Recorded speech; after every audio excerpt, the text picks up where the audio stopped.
Okay जी, let me share the screen with you और हम अपनी एक्टिविटी की तरफ जो है वो वापस चलते हैं। हम जाने से पहले कुछ डिस्कस कर रहे थे और हम क्या डिस्कस कर रहे थे?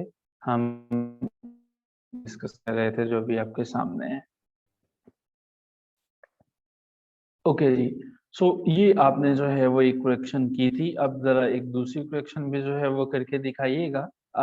She will has gone to Lahore. जी, जरा इसको ठीक कीजिएगा। ये बिल्कुल ठीक है। ये इसको ठीक करने की जरूरत है। Oh yes. ओके जी, अब हमने रूल नंबर 4 को भी समझ लिया। अब हम रूल नंबर 5 की तरफ चलते हैं।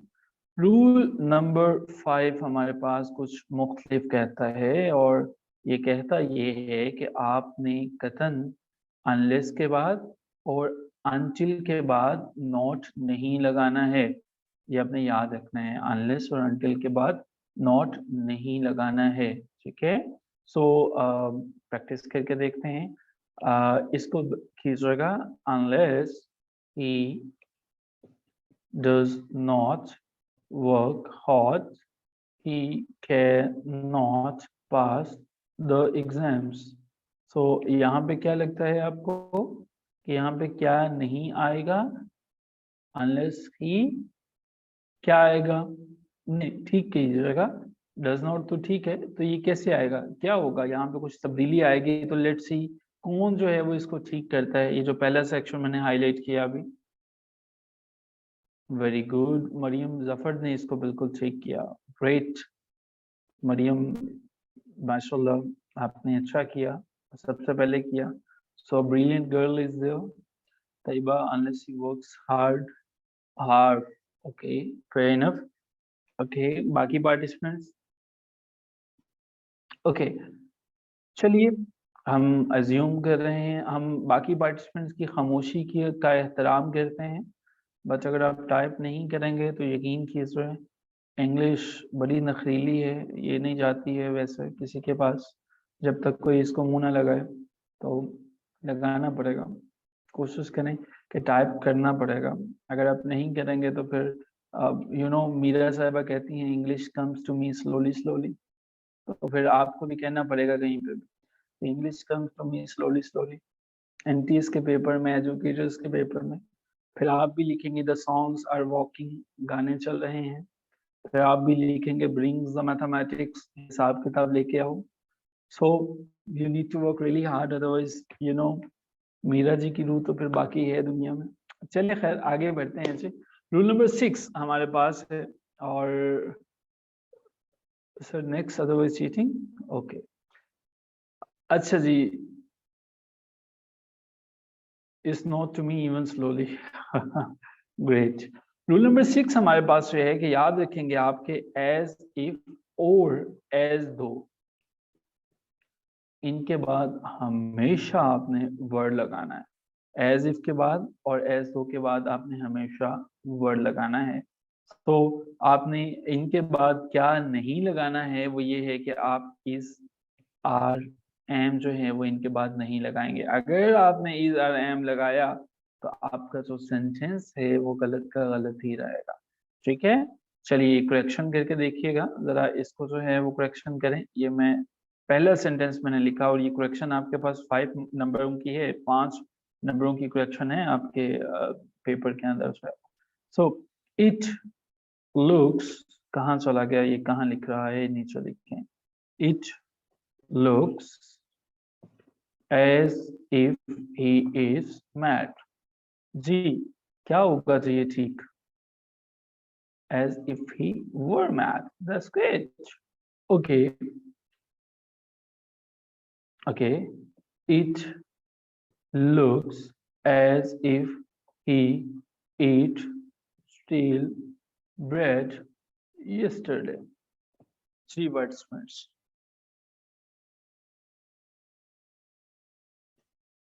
It looks as if he ate, क्या होगा? हाँ, अभी बस पता चला है ना हमें क्या आएगा जी यहाँ पे? यहाँ पे आएगा had eaten, not were eating. Okay, so यहाँ पे हमारे पास had eaten आएगा। Sir screen is not shared with me. अच्छा जी, बाकी तमाम पार्टिसिपेंट्स के साथ शेयर्ड है।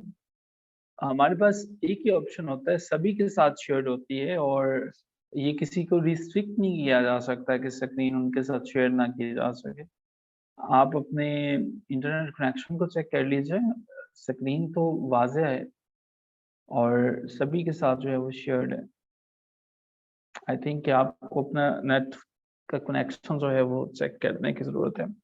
लास्ट थिंग, लास्ट रूल हमारा आज का, और उसके बाद हम अपने लास्ट सेक्शन की तरफ चलेंगे, that is about GK section, और जिसमें से क्विज होगा, and let's see how many of you have prepared the quiz. अच्छा जी, याद रखिएगा, इन वर्ड्स के साथ you are not suppose to use any preposition।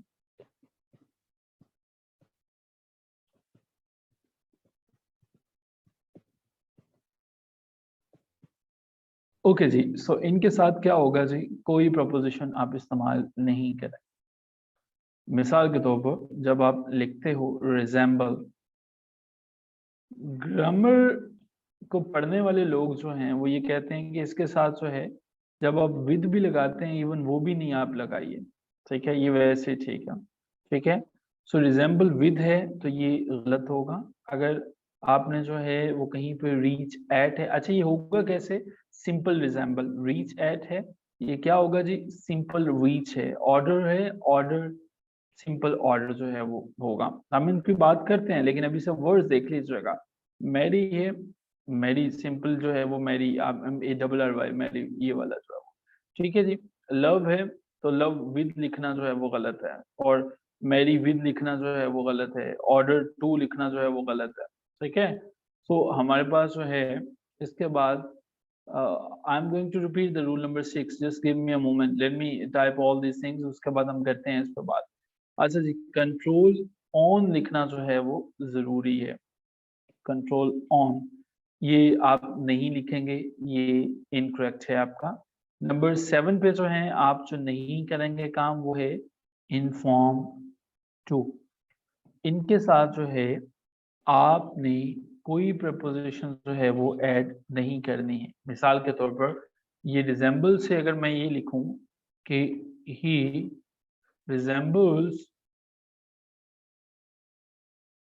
with his brother, तो ये कैसे ठीक होगा, कैसे ठीक होगा जी, he resembles with his brother?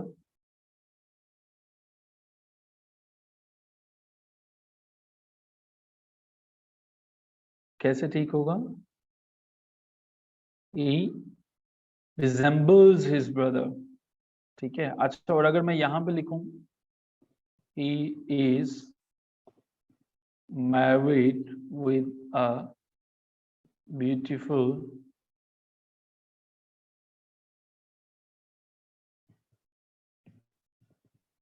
Okay जी, सो क्या होगा जी यहाँ पे, कैसे ठीक होगा? हाँ जी, यहाँ पे दो चीजें निकल जाएंगी, यहाँ पे इज निकल जाएगा, ही मैरिड, और यहाँ पे हमारे पास निकल जाएगा he married with a beautiful girl. हाँ जी, इज निकल जाएगा। ठीक है जी, तो he married a beautiful girl जो है वो होगा, ये जो है विद बी, सॉरी इसमें से हमें निकालना पड़ेगा, he married a beautiful girl. Okay, he is married नहीं, he married a beautiful girl, ये हमारे पास जो है वो करेक्ट होगा। ठीक है जी, तो ये हमारे पास ये पहले 10 रूल्स थे जो कि हमने समझने की कोशिश की। अब हम लास्ट सेक्शन की तरफ चलेंगे, that is a quiz, but उससे पहले रुकइए नहीं, कोई 6 नंबर में तो इसका आंसर ये है कि एज दो जहां पे आ जाएं, इनके बाद आपने वर्ड लगाना है, ये आपने यूज करना है, इज आर एम नहीं लगाना। ठीक है, जिस तरह से it looks as if he is mad जो है, ये इज नहीं आएगा, यहाँ पे वर्ड आएगा। ठीक है, as if he ate still bird yesterday, तो यहाँ पे हमारे पास हैड ईटन जो है वो आएगा। ठीक है, ये चीजें हैं। आई थिंक दैट रुकैया, मैंने आपके क्वेश्चन को आंसर करने की कोशिश की।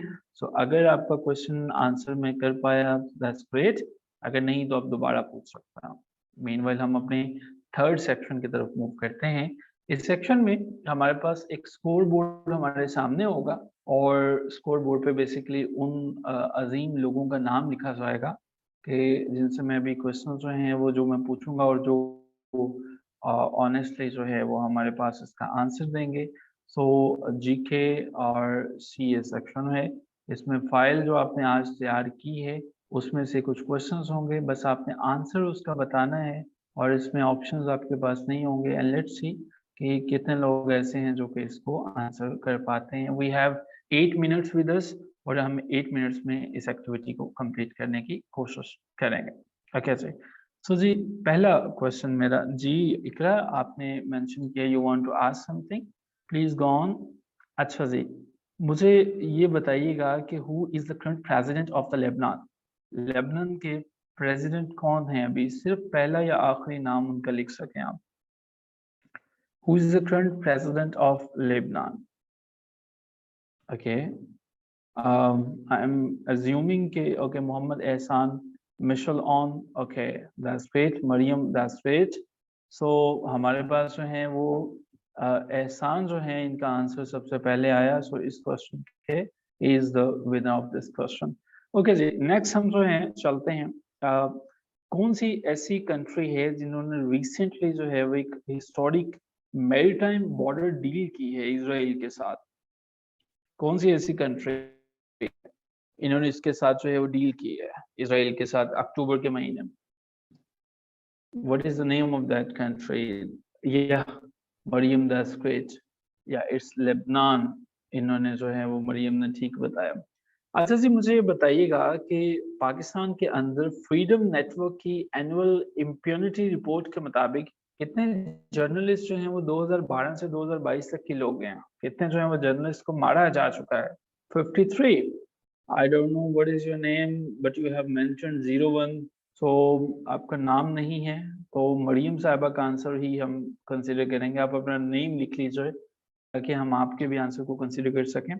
अच्छा जी, मुझे बताइएगा कि इंडिया का करंट डिफेंस मिनिस्टर कौन है? Who is the current defence minister of India? कौन है जो अभी इंडिया के डिफेंस मिनिस्टर जो हैं वो? राजनाथ सिंह। आपका नाम क्या है 01? आपने अच्छा आंसर कर रहे हैं, but I don't know your name. What is your name? या आपका नेम जो है वो आप खुफिया रखना चाह रहे हैं? Is it a secret? Rajnath, अच्छा जी, ये मरीम ने ही इसको जो है वो पहले आंसर किया। उप्स, दैट्स ग्रेट। ओके, अच्छा जी, आगे चलते हैं, और आगे मुझे बताइएगा कि हमारे पास जो है वो ओल्ड टाउन स्क्वायर कहाँ पे लोकेटेड है? ओल्ड टाउन स्क्वायर कहाँ पे लोकेटेड है? जी बैट्समैन, ओल्ड टाउन स्क्वायर कहाँ पे लोकेटेड है? दुबई में है, एस्ट्रोना में है, कराची में है, या कहीं और है? और yes, good Samina, that's great that you have prepared it. Okay, number 6 पे अगला क्वेश्चन जो है वो करते हैं। अच्छा, मुझे ये बताइएगा कि बड़ा वैसे फेमस सा क्वेश्चन है, who is the prime minister of United kingdom? अभी यूके के प्राइम मिनिस्टर जो हैं उनका नाम क्या है? What is the name of the UK prime minister? O yes, it's Rishi Sunak is the name. और ये जो ऋषि हैं ये किस कंट्री से हैं? लाइक इन ये कहाँ पे इनके जो हैं बचपन गुजरा, और इन नाtionalities की कहाँ से हैं? इंडियन से। ओके, इनके अच्छा, ये मुझे बताइएगा कि ओआईसी की मेंबर स्टेट्स की मीटिंग हुई थी, ठीक है, इस्तांबुल के अंदर, टर्की के अंदर जो है वो, ये कौन सा सेशन था? कितने नंबर वाला सेशन था ये? क्या ये 9वां सेशन था, 10वां था, 11वां था, या 12वां था? That's great. ओके, यस, ये 12th सेशन था, और ये हमारे पास जो है वो टर्की के अंदर जो है वो हुआ था। That's great, Samina has answered the question. Okay, आगे मूव ऑन करते हैं। मुझे जरा ये बताइएगा कि हमारे एक बड़े रिनाउंड सीनियर जर्नलिस्ट अरशद शरीफ, उनकी डेथ हुई, उनको मर्डर किया गया, किस डेट को मर्डर किया गया था, अब उनकी डेथ हुई थी? 24th October. Well done, Samina. Yes, that's great. Okay. Moving on, अब मुझे बताइएगा कि यूके की हिस्ट्री में सबसे शॉर्ट सर्विंग कौन सा वैसे प्राइम मिनिस्टर हैं जिसने सबसे कम सर्विस की? Liz Liz Truss. ओके जी, एंड लास्ट क्वेश्चन, समीना ने इसका आंसर किया है इसका भी। पाकिस्तान को FATF वालों ने निकाल दिया, कितने टोटल पॉइंट्स है जो पाकिस्तान ने फुलफिल किया था? 34. Oh yes, that's okay. 01, I don't know the name, but you have answered a lot many questions. So ji, file के ऊपर ही 15वां कल का जो है वो बना हुआ है। ये फाइल वैसे पहली फाइल हमारी, मैं देख रहा हूँ कि सभी के साथ है, शायद जो हैं वो सिर्फ हमारे स्टूडेंट्स की ही लाइब्रेरी में मिले। तो इस दफ़ा तो जो है ये सभी के साथ ही शेयर कर दी गई है। बाकी कोशिश कीजिएगा कि आप ऑन डेली बेसिस सिर्फ वही MCQs पिक करेंगे जो कि एक्सपेक्टेड हैं और जो आने के बड़े ब्रिलियंट चांसेस हैं। सो कोशिश कीजिएगा कि डेली बेसिस पे इनको प्रिपेयर करके आएँ। And that's all for today. Thank you so much for attending the session. और कोई क्वेश्चन हो तो वो पूछा जा सकता है। Otherwise, hope to see all of you tomorrow. Till then, take care of yourself. Khuda Hafiz.